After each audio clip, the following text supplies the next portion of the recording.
Welcome to the International School of Gemology's demonstration on magnetism in gemstones.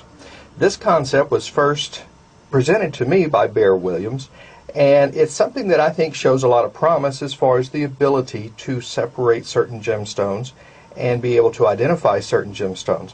Certainly this is a very rough demonstration of this, but I think if it was fine-tuned and some better minds than mine got into it, I think it might be interesting to see what came up with this. We have just a styrofoam bowl that I've actually covered in a black plastic so we could see the demonstration better.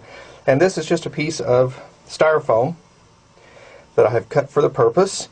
And we have an industrial grade magnet. And what we're going to do is see if we can find magnetic gemstones. Gemstones that will be attracted to the magnet. And according to the concept is, the stronger the attraction, that can be actually measured and be able to identify the stone. Start with a peridot.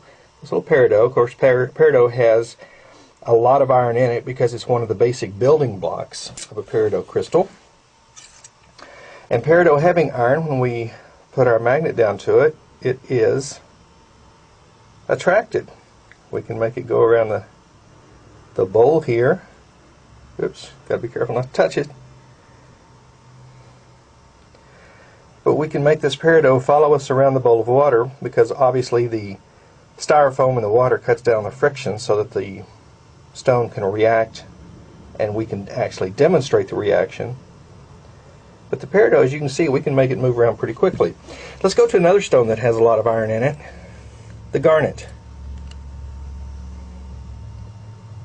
This is a nice big garnet. It's about 6 carats or so. We'll put that here, let that water settle just for a minute. And a garnet has a lot of iron in it. We can really make it come around the table.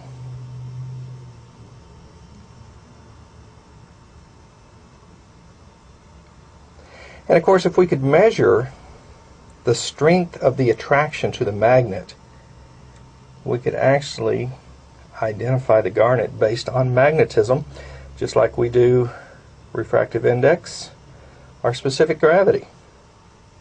Very interesting concept. But could we really put this to test now and really find some reactions that would be useful just in the current state? And I actually found that we can. Something very interesting.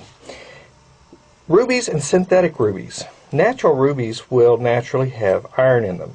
Just part of the crystal structure that most will have. You've got to be careful with your magnet because it'll pick up anything that's metal on the table. Here we have a ruby cabochon. This is about 5 carats. It's a natural ruby.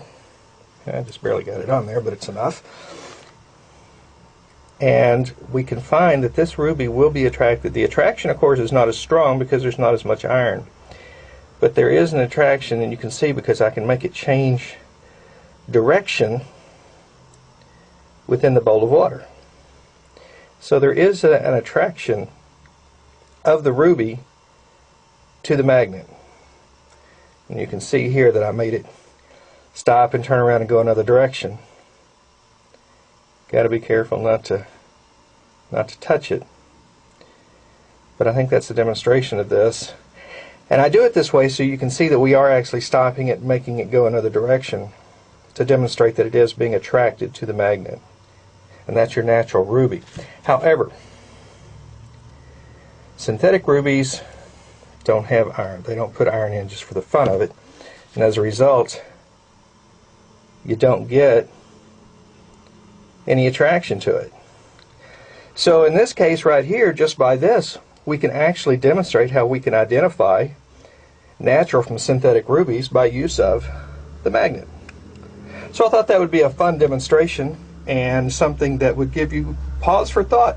Perhaps we're looking at a new type of gemological identification tool by use of the magnet. I appreciate you watching this. I had fun putting it together.